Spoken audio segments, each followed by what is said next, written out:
Hi friends, welcome back to Abeenas world. ഇന്ന് അടിപൊളി മാമ്പഴ പായസത്തിൻ്റെ റെസിപ്പി ആയിട്ടാണ് വന്നിട്ടുള്ളത്.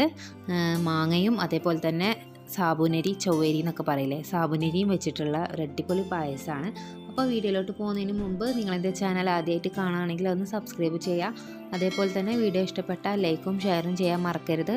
അപ്പോൾ എങ്ങനെയാണ് ഈ ഒരു മാമ്പഴ പായസം തയ്യാറാക്കിയിട്ടുള്ളതെന്ന് നോക്കാം. അപ്പോൾ ഞാൻ ആദ്യം തന്നെ ഒരു പാത്രത്തിൽ 1.5 കപ്പ് സാബുനരി എടുത്തിട്ടുണ്ട്. ഇനി ഇത് നന്നായിട്ടൊന്ന് വാഷ് ചെയ്തതിന് ശേഷം കുറച്ച് വെള്ളം ഒഴിച്ചിട്ടൊന്ന് കുതിരാൻ വേണ്ടി വെക്കണം. ആ സെയിം കപ്പിൽ തന്നെ ഒരു 3 കപ്പ് വെള്ളമാണ് ഞാൻ എടുത്തിട്ടുള്ളത്. ഒരു അരമണിക്കൂർ കുതിർത്ത് വെച്ചാൽ മതിയാവും. അപ്പോഴത്തേനും തന്നെ നന്നായിട്ട് കുതിർന്ന് വരും. ഇനി ഞാനൊരു 1/4 കപ്പ് പഞ്ചസാരയും പിന്നെ ഒരു 2-3 ഏലക്കയും കൂടി ഒന്ന് പൊടിച്ചെടുക്കുന്നുണ്ട്.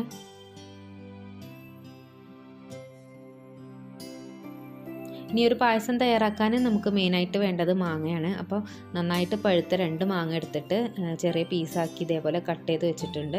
അപ്പോൾ അതിൽ നിന്ന് ഞാൻ കുറച്ച് ഒരു ബൗളിലേക്ക് എടുത്ത് മാറ്റുന്നുണ്ട്, ലാസ്റ്റ് നമ്മൾ പായസത്തിൽ ഇട്ട് കൊടുക്കാൻ വേണ്ടിയിട്ട്. എന്നിട്ട് ബാക്കിയുള്ളത് ഒരു മിക്സിയിൽ ഇട്ടിട്ട് നന്നായിട്ടൊന്ന് അടിച്ചെടുക്കാം. അപ്പോൾ നേരത്തെ പഞ്ചസാര പൊടിച്ച ആ ഒരു ജാറിൽ തന്നെ ഇട്ടിട്ട് മാങ്ങ ഒന്ന് നന്നായിട്ട് പേസ്റ്റ് പരുവത്തിൽ ഒന്ന് ആക്കിയെടുക്കുന്നുണ്ട്. അപ്പോൾ അതാ മാങ്ങ കട്ടയൊന്നും ഇല്ലാതെ നല്ല പേസ്റ്റായിട്ട് തന്നെ അടിച്ചെടുത്തിട്ടുണ്ട്. ഇനി ഒരു പാത്രത്തിൽ നമ്മൾ ഫസ്റ്റ് കുതിർത്ത് വെച്ചിട്ടുള്ള സാബുനരി ഒന്നിട്ടിട്ട് നന്നായിട്ടൊന്ന് വേവിച്ചെടുക്കുക. അപ്പോൾ ഞാൻ ആ വെള്ളത്തോട് കൂടി തന്നെയാണ് ഒഴിക്കുന്നത്. എന്നിട്ട് എക്സ്ട്രാ 1 കപ്പ് വെള്ളം കൂടി ഇതിൽ ചേർത്തിട്ടുണ്ട്. ഇനി ഇതൊന്ന് നന്നായിട്ട് തിളച്ച് വരുന്ന വരെ നമ്മൾ ഇളക്കിക്കൊണ്ടിരിക്കണം, അല്ലെങ്കിൽ ചിലപ്പോൾ പെട്ടെന്ന് അടി പിടിച്ച് പോകാനുള്ള ചാൻസ് ഉണ്ട്.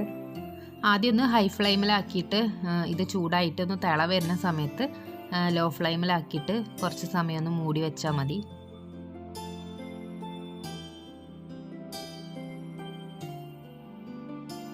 ഇപ്പോൾ സാബുനരി നന്നായിട്ട് തിളച്ച് പൊന്തിയിട്ടുണ്ട്. ഇനി ഇതിങ്ങനെ ഇളക്കിക്കൊണ്ടിരിക്കണം, അല്ലെങ്കിൽ ചിലപ്പോൾ അടിയിൽ പിടിച്ചു പോകും. അപ്പോൾ ഇതൊരു പകുതി വേവായിട്ടുണ്ട്. ഇനി ഇതിലേക്ക് നമുക്ക് ആദ്യം അടിച്ച് വെച്ചിട്ടുള്ള ഒരു മാംഗോൻ്റെ പ്യൂരി ഉണ്ടല്ലോ, അപ്പോൾ അത് ചേർത്ത് കൊടുക്കാം.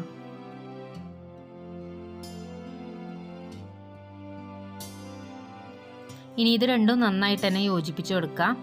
നമ്മളെപ്പോഴും പായസം ഉണ്ടാക്കാൻ വേണ്ടിയിട്ട് മാങ്ങ എടുക്കുമ്പം പുളിയുള്ള മാങ്ങ ആവരുത്, നന്നായിട്ട് പഴുത്ത മധുരമുള്ള മാങ്ങ തന്നെ വേണം പായസം ഉണ്ടാക്കാൻ.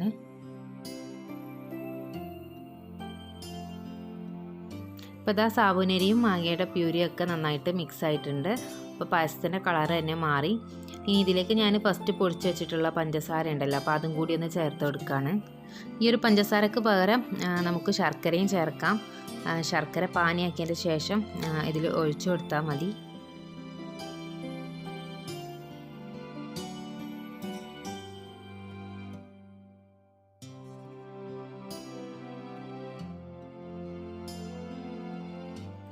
അപ്പോൾ പഞ്ചസാരയൊക്കെ നന്നായിട്ട് മിക്സ് ആയിട്ടുണ്ട്. ഇനി ഇതിലേക്ക് ഞാൻ നല്ല കട്ടിയുള്ള തേങ്ങാപ്പാലാണ് ചേർക്കുന്നത്. അപ്പോൾ ഞാൻ മൊത്തം 3 തേങ്ങയുടെ നല്ല കട്ടി പാലെടുത്ത് വെച്ചിട്ടുണ്ടായിരുന്നു. അപ്പോൾ അത് മുഴുവനായിട്ട് ഇപ്പോൾ ഇതിൽ ചേർത്തിട്ടില്ല. ഞാൻ ആദ്യം തന്നെ സാബുനരി വെള്ളത്തിൽ വേവിച്ചതുകൊണ്ട് പിന്നെ മാങ്ങയുടെ പ്യൂരിയൊക്കെ ഉള്ളതുകൊണ്ട് കുറച്ച് ലൂസായിട്ട് തന്നെയാണ് ഉള്ളത്.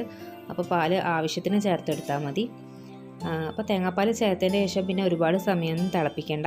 പിന്നെ ആവശ്യത്തിന് ഉപ്പും കൂടി ഇട്ടിട്ട് നന്നായിട്ടൊന്ന് ഇളക്കി യോജിപ്പിച്ചതിന് ശേഷം തീ ഓഫ് ചെയ്യാം.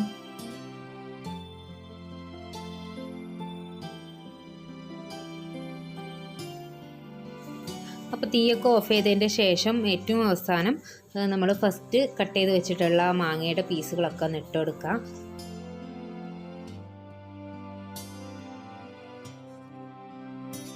അപ്പോൾ നമ്മുടെ പായസം ഇവിടെ റെഡി ആയിട്ടുണ്ട്. ഇനി ഇത് കാണാൻ കുറച്ച് ഭംഗി വേണ്ടേ, അപ്പോൾ അതിന് വേണ്ടിയിട്ട് നമുക്കൊന്ന് വറവിട്ട് കൊടുക്കാം. അപ്പോൾ ഞാനൊരു പാന് വെച്ചിട്ടുണ്ട്. ഇനി ഇതിൽ കുറച്ച് നെയ്യും അണ്ടിപ്പരിപ്പ് കിസ്മിസൊക്കെ ഇട്ടിട്ട് പായസം ഒന്ന് വറവിടാം.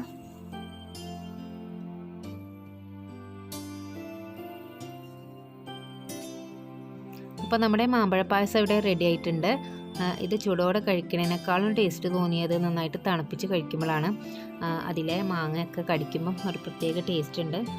അപ്പം എല്ലാവരും ഇത് വീട്ടിൽ ട്രൈ ചെയ്ത് നോക്കണം. ഓണമൊക്കെയല്ലേ വരുന്നത്. മാങ്ങ ഇഷ്ടപ്പെടുന്നവർക്കും പായസം ഇഷ്ടപ്പെടുന്നവർക്കൊക്കെ ഇതെന്തായാലും ഇഷ്ടമാവും. അപ്പോൾ ഇന്നത്തെ ഒരു റെസിപ്പി നിങ്ങൾക്ക് ഇഷ്ടപ്പെട്ടാൽ ലൈക്ക് ചെയ്യാനും ഷെയർ ചെയ്യാനും മറക്കരുത്. എൻ്റെ ചാനൽ സബ്സ്ക്രൈബ് ചെയ്തിട്ടില്ലെങ്കിൽ ഒന്ന് സബ്സ്ക്രൈബും കൂടി ചെയ്യാം. അപ്പോൾ എൻ്റെ എല്ലാ കൂട്ടുകാർക്കും എൻ്റെയും കുടുംബത്തിൻ്റെയും ഓണാശംസകൾ. നെക്സ്റ്റ് ടൈം ഒരു അടിപൊളി വീഡിയോ ആയിട്ട് വരാം.